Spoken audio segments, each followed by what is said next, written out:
નમસ્કાર, આપ જોઈ રહ્યા છો લખત ન્યૂઝ અપડેટ ચેનલ। તમામ સમાચાર અને અપડેટ મેળવવા માટે ચેનલને સબસ્ક્રાઇબ કરો અને બેલ આઇકન પર ક્લિક કરો જેથી તમામ સમાચાર અને અપડેટ તમને મળી રહે। નગરના વણકાર વાસના યુવાનોની સરાહનીય કામગીરી। ગ્રામ પંચાયતે સિયાણી દરવાજામાં પાણી દૂર કરવા કામગીરી નહીં કરતા યુવાનોએ જાતે પાણી નિકાલ કરવા માટે કામગીરી શરૂ કરી। યુવાનોના જણાવ્યા મુજબ ગઈકાલે મહિલા પાણીના લીધે પડી જતા યુવાનોના દિલ દ્રવી ઉઠતા પાણી નિકાલ કરવાની કામગીરી હાથ ધરવામાં આવી।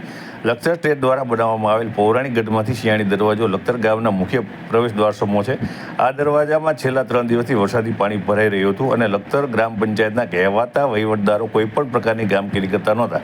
આથી વણકરવાસમાં રહેતા યુવાનોના જણાવ્યા મુજબ છેલ્લા 3 દિવસથી પાણી ભરાઈ જવાના કારણે વાહન ચાલક સહિત માથે વજન ઉપાડી પાણી ભરવા જતી, દણા કપડાં ધોવા જતી મહિલાઓ, સિનિયર સિટીઝન, સ્કૂલે જતા બાળકો પરેશાન થઈ રહ્યા હતા।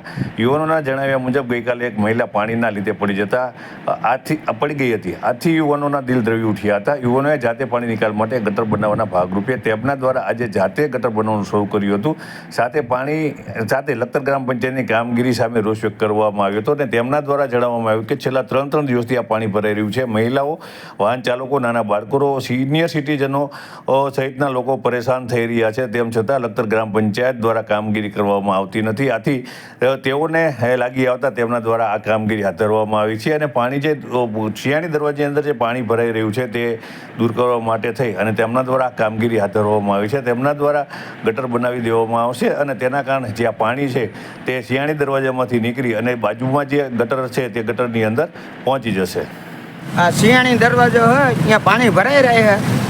બૈરા પાણી ભરવા નીકળ્યા, દૈણા ધરાવવા હોય, જેટલું પાણી ભરાય હાલતા કાલે એક જણ પડી ગયા હતા તો એ પંચાયત જવાબ દેતું નહીં। આ હાથે કરવું પડે બધું અમારે। આ તમે નજરે જોવો હો નહીં, બરોબર।